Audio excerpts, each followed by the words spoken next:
નિરોગી કાયા એ જીવનની પ્રાથમિક જરૂરિયાત છે. એટલે જ કહેવાય છે કે પહેલું સુખ તે જાતે નર્યા. સ્વસ્થ નાગરિક સશક્ત રાષ્ટ્રનું નિર્માણ કરે છે.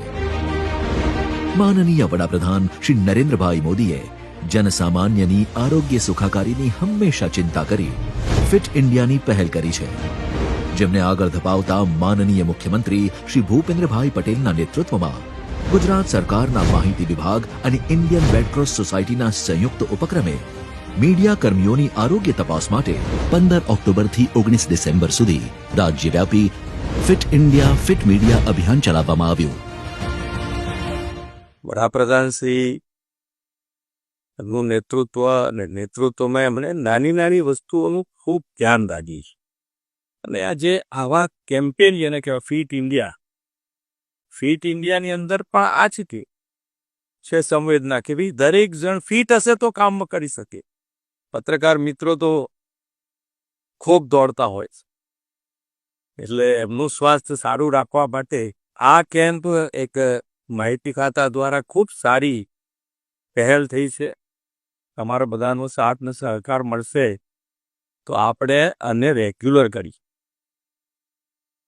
કે ભાઈ દર 100 મહિને દર વર્ષે તારીખ આવે એટલે અમારું ચેકઅપ થઈ જ જાય પત્રકાર મિત્રોનું. સ્વાસ્થ્ય સારું હશે તો કોઈ પણ ધંધા, રોજગાર કે વ્યવસાયમાં આપણે ઉત્કૃષ્ટ પ્રદાન કરી શકીશું. પરંતુ વર્તમાન સ્ટ્રેસ અને અનિયમિતતા ભરેલી લાઇફસ્ટાઇલને કારણે આપણે સ્વાસ્થ્યની અવગણના કરીએ છીએ. મીડિયા લોકશાહીનો ચોથો અને મજબૂત સ્તંભ છે. લોકો સુધી ઝડપથી સમાચાર પહોંચાડવા માટે મીડિયા કર્મીઓ દિવસ રાત જોયા વગર દોડધામ કરે છે. ન્યૂઝ રૂમ હોય કે ફિલ્ડ, ડેડલાઇન સાચવવાનો તણાવ મીડિયા કર્મીઓના સ્વાસ્થ્ય પર વિપરીત અસર કરે છે.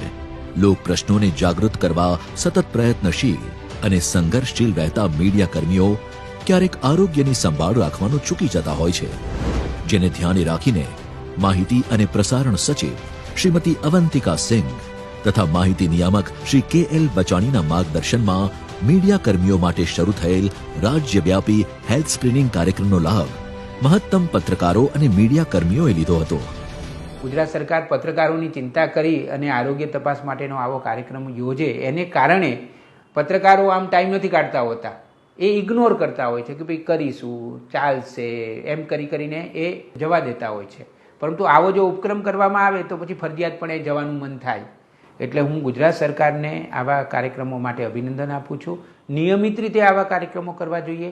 રેડક્રોસને બહુ આનંદની લાગણી છે કે આજે આ આખા ગુજરાતમાં મીડિયા માટે આવો એક કાર્યક્રમ યોજી અને તેમને સ્વસ્થ રહેવા માટે થઈને એનો એક આ પ્રયત્ન છે અને એ રેડક્રોસ આ સેવા પૂરી પાડી રહી છે. ફિટ ઇન્ડિયા ફિટ મીડિયા કાર્યક્રમ અંતર્ગત મીડિયા કર્મીઓનું blood checkup, chest x ray, heart checkup વગેરે કરીને નિષ્ણાત ડોક્ટર દ્વારા હેલ્થ સ્ક્રીનિંગ કરવામાં આવ્યું હતું અને જરૂર પડે આગળની તપાસ અને સારવાર માટે મીડિયા કર્મીઓને માર્ગદર્શન આપવામાં આવ્યું હતું. ફિટ ઇન્ડિયા અને ફિટ મીડિયા જેવી એક યોજના મારા સાથી પત્રકાર મિત્રો માટે, સમગ્ર પત્રકાર આલમ માટે એમણે કરી. કારણ કે પત્રકારોનું જીવન જે છે એ બહુ જ અનિયમિત હોય છે અને જીવનશૈલી જે છે એમાં ક્યારે સવારે ઉઠે અને ક્યારે રાત્રે રોટલા ભેગા થાય એનું કંઈ ઠેકાણું હોતું નથી. ઘણા બધા સાથીઓને બ્રેઇન સ્ટ્રોક આવ્યા છે, હાર્ટ સ્ટ્રોક આવ્યા છે અને કેટલાક સાથીઓ મૃત્યુ પણ પામ્યા છે.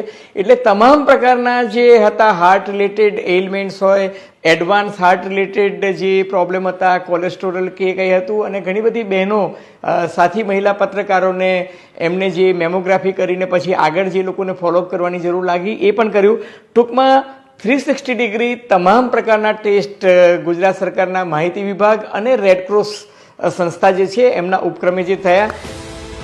સામાજિક અને આર્થિક વિકાસ તેમજ સ્વસ્થ અને સુખી સમાજ માટે આરોગ્ય એક પ્રાથમિક જરૂરિયાત છે. એટલે જ પ્રાથમિક સેવાઓથી માંડી ગંભીર રોગોના કિસ્સામાં લોકોને સહેલાઈથી ગુણવત્તાયુક્ત આરોગ્ય સેવાઓ મળી રહે તે ગુજરાત સરકારની પ્રાથમિકતા છે. ગુજરાતના મીડિયા કર્મીઓ માટેની નવતર પહેલ ફિટ ઇન્ડિયા ફિટ મીડિયા.